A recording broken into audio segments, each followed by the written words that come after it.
क्या वीवीआरओस करवाए बगैर आपकी गिग्स रैंक करती हैं? फाइवर के ऊपर आपको ऑर्डर आते हैं कि नहीं आते? बहुत सारे डीएम्स और लाइव सेशंस के अंदर मेरे से यही सवाल पूछा जाता है कि सर मैं फाइवर के ऊपर काम करना चाह रहा हूं लेकिन मेरे पास पैसे नहीं है और मेरे पास इन्वेस्टमेंट नहीं है कि जो मैं फेक ऑर्डर्स या वीवीआरओ के ऊपर लगा सकूं। तो क्या मेरा करियर बन सकता है? क्या मैं फाइवर के ऊपर कामयाब हो सकता हूँ? तो इन्हीं सारी चीज़ों को डिटेल में आज डिस्कस करेंगे। मैं आप लोगों के साथ कुछ चीज़ें इनसाइट्स शेयर करूंगा, आप लोगों के साथ बेसिक एल्गोरिथम शेयर करूंगा ताकि आप लोगों को समझने में आसानी और इंशाल्लाह इस वीडियो के देखने के बाद आपका ये वाला कॉन्सेप्ट क्लियर हो जाएगा कि क्या आप लोग फाइवर के ऊपर काम कर सकते हैं बगैर किसी इन्वेस्टमेंट के या नहीं। अस्सलाम वालेकुम, तो कैसे हैं आप लोग? Welcome back to my YouTube channel and Facebook page. This is Mohammad Jawad Nawaz. बहुत सारे आजकल मेरे से सवालात पूछे जाते हैं कि वीवीआरओ सर हम लोग करवा नहीं सकते, हमारे पास पैसे नहीं है, तो क्या जो फाइवर के ऊपर मैंने गिग बनाई है वो कभी भी रैंक नहीं करेगी, उसके ऊपर कभी भी ऑर्डर नहीं आएंगे? तो मैं आप लोगों के साथ पहले रैंकिंग की थोड़ी सी साइकोलॉजी शेयर करता हूँ, क्योंकि मैं आप लोगों को बहुत ज़्यादा एम्फसाइज करता हूँ कीवर्ड रिसर्च के ऊपर। तो बेसिकली होता क्या, आपको मैं एग्जांपल लेता हूँ। अगर आपने अपनी एक फाइवर के ऊपर गिग बनाई है और गिग के ऊपर आप लोगों ने लिखा है कि you are a content writer, तो आप कंटेंट राइटिंग की सर्विसेज प्रोवाइड करेंगे। अब कंटेंट राइटिंग एक ऐसा कीवर्ड है जो बहुत सारे लोगों ने अपनी प्रोफाइल्स के अंदर जो राइटिंग की रिलेटेड सर्विसेज देते हैं उन्होंने लिखा होगा, ऐड किया होगा। इट मीन्स कि जब भी कंटेंट राइटर वर्ड फाइवर के ऊपर एज अ बायर कोई बंदा आके सर्च करेगा, there will be hundreds and thousands of gigs जो वो सेम कीवर्ड्स यूज करती हैं जो डिस्प्ले कराई जाएंगी। फिर ऑब्वियसली जिसकी प्रोफाइल की अथॉरिटी ज्यादा बनी होगी, जो प्रोफाइल ज्यादा स्ट्रांग होगी, वो टॉप पे होगी। इसी के बरक्स अगर कोई बंदा अपनी प्रोफाइल के अंदर एक वर्ड यूज करता है, वो कहता है I am finance related content writer. अब फाइनेंस के रिलेटेड जो भी बंदा अपना एक ही कीवर्ड यूज करेगा कि मैं फाइनेंस के रिलेटेड कंटेंट राइटिंग करता हूं, तो ऑब्वियसली बहुत सारे लोगों ने फाइनेंस के रिलेटेड कंटेंट राइटिंग का वर्ड यूज नहीं किया होगा। जब नहीं किया होगा तो जब भी कोई बायर आएगा, मिसाल के तौर पे वो एक फाइनेंस के रिलेटेड कंपनी है, कोई टेक कंपनी है, या उनको एक बंदा ही चाहिए जो फाइनेंस के रिलेटेड कंटेंट राइटिंग करे, तो आपकी गिग को इट इज़ वेरी ऑब्वियस कि पुश मिलेगा। क्यों? क्योंकि बाकियों ने वो कीवर्ड अपनी गिग के अंदर नहीं यूज किया होगा। जब पुश मिलेगा आपके रैंकिंग के ज्यादा चांसेस होंगे। अब मिसाल के तौर पे अब फाइनेंस के रिलेटेड भी मैं आगे थोड़ा सा और इसको एलैबोरेट कर लेता हूँ। अब एक बंदा कहता है जो क्रिप्टो फाइनेंस के रिलेटेड मैं कंटेंट राइटिंग करूंगा। अब क्रिप्टो फाइनेंस के रिलेटेड अगर वो ये वर्ड यूज करता है कि क्रिप्टो के रिलेटेड जितनी फाइनेंसेज है मैं उसके रिलेटेड कंटेंट राइटिंग करूंगा, तो ये बहुत ही ज्यादा माइक्रो नीश हो जाएगा। It means there will be hardly any people जो ये चीजें अपनी गिग के अंदर यूज करें। अब सीन ये होता है कि हम लोग गलती कहाँ पे करते हैं, ये कैसे करते हैं कि फाइवर के ऊपर अब जब आप लोगों ने रैंकिंग लेनी है तो उसमें सबसे बड़ा चैलेंज ये आता है कि आप लोग कीवर्ड रिसर्च ठीक नहीं करते। कीवर्ड रिसर्च ठीक करने के दो इंपॉर्टेंट फैक्टर्स हैं, दोनों ही इसमें कंप्लीट होना जरूरी है। अगर आपने वो दोनों फैक्टर्स को ऑब्जर्व नहीं किया हुआ तो आपको रिजल्ट्स नहीं मिलेंगे। सबसे पहला उसके अंदर जो इंपॉर्टेंट फैक्टर आ जाता है वो ये कि आपने वो कीवर्ड्स ढूंढने हैं जिन पे कंपटीशन कम हो, वो एक नीश होती है उसकी, वो माइक्रो नीश हो। मिसाल के तौर पे आप कंटेंट राइटिंग की मैं आपको एग्जांपल दे रहा था, मैं आपको अब डिजाइनिंग के रिलेटेड दे देता हूँ। एक बंदा कहता है कि उसने प्रोफाइल बनाई है लोगो डिजाइनिंग। अब लोगो डिजाइनिंग की उसको सर्विसेज आती है,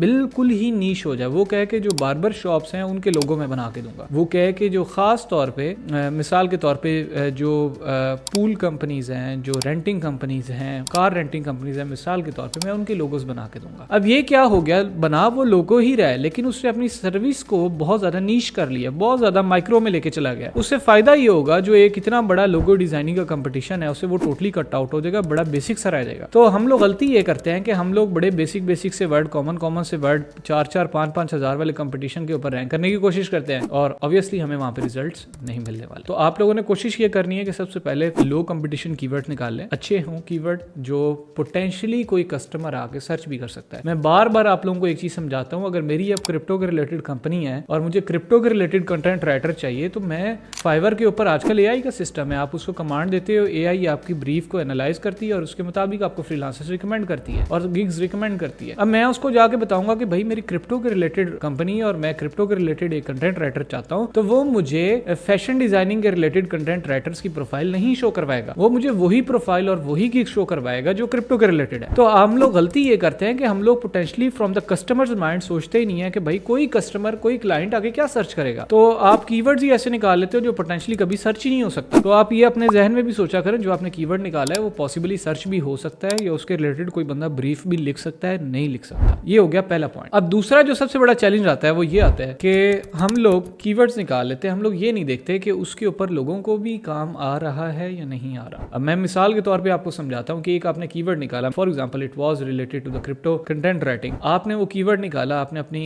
आपको लगता है कि इसके बड़ा पोटेंशियल है इसके अंदर, लेकिन आपने सबसे इंपॉर्टेंट काम मिस कर दिया कि आपने पहले पेज पे जितने लोगों की प्रोफाइल रैंक कर रही है उनकी प्रोफाइल्स ओपन करके नहीं देखी कि उनको ऑर्डर इन क्यू लगे हुए हैं या नहीं। ऑर्डर इन क्यू का मतलब ये है कि वो ऑलरेडी उसको इस चीज के ऊपर काम आ रहा है। अगर जो पहले पेज पे प्रोफाइल रैंक कर रही हैं उनको उस चीज के ऊपर, उन कीवर्ड्स के ऊपर काम आ रहा है, it means there is potential जो कि रेगुलर क्लाइंट्स इसके ऊपर आ रहे हैं। अब कीवर्ड पे कंपटीशन भी थोड़ा है और उसके ऊपर ऑर्डर इन क्यू लगे हुए, इट मींस के रेगुलर उसके ऊपर काम आ रहा है। अब ये वो बेसिकली टर्निंग पॉइंट होता है जो आपके लिए एक लूप होल क्रिएट करता है टू एंटर द मार्केट। तो वहां पे आप लोग करते ये हैं कि आप अपने, आपको कीवर्ड भी अच्छा मिल गया, उसके रिलेटेड आप मजीद कीवर्ड्स निकालते हैं, उससे जो मिलते जुलते हो, उससे रिलेट करते हो, वो निकालते हैं और अपनी गिग बना लेते हैं। इस तरह ये होता है कि आपको कंपेटिटिव एज मिल जाता है। कंपेटिटिव एज कैसे मिलता है कि जरूर लोगों के हंड्रेड्स ऑफ ऑर्डर्स लगे हुए हैं, लेकिन आपको कंपेटिटिव एज ये मिलता है कि जो कीवर्ड उन्होंने अपनी प्रोफाइल में यूज नहीं किए हुए और पोटेंशियली वो सर्च भी होते हैं, आप वो कीवर्ड्स अपनी प्रोफाइल के अंदर यूज कर लेते हैं। एंड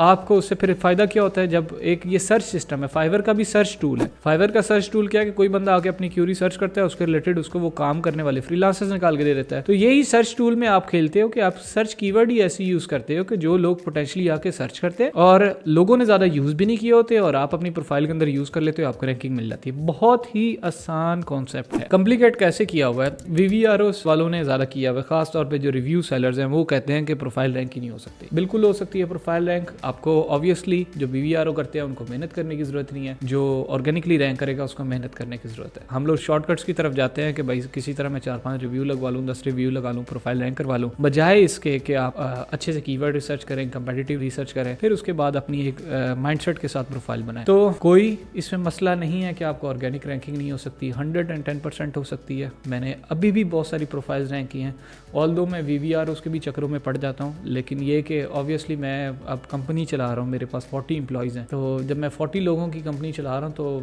मुझे एक चैलेंज आता है कि कस्टमर्स और क्लाइंट्स को लाने के लिए। लेकिन जब आप लोग as a individual freelancer start करते हैं तो आप लोगों को तो एटलीस्ट जब तक आप लोगों की 10 लोगों की भी टीम नहीं होती, आपको वीवीआर के करीब भी नहीं जाना चाहिए। ऑर्गेनिकली 100% गिग रैंक कर जाती है और 100% जब रैंक कर जाती है तो आपको डरने की जरूरत नहीं है कि अगर आपके पास इन्वेस्टमेंट नहीं है तो आप फाइवर के ऊपर काम नहीं कर सकते। तो इस साइकोलॉजी को समझे, जो कस्टमर की सर्चिंग की साइकोलॉजी है उसको समझे, इनको इंप्लीमेंट करें और आपको 110% इंशाल्लाह फाइवर के ऊपर रिजल्ट्स मिलेंगे। बगैर कोई पैसा लगाए, बगैर कोई चीज़ इन्वेस्ट किए आप 100% कामयाब हो सकते हैं। तो आपके कोई भी सवालात हैं तो प्लीज़ कमेंट बॉक्स में पूछना मत भूलिएगा। इसी तरह मुझे दीजिए इजाज़त, अपना ख्याल रखिएगा। अल्लाह हाफ़िज़।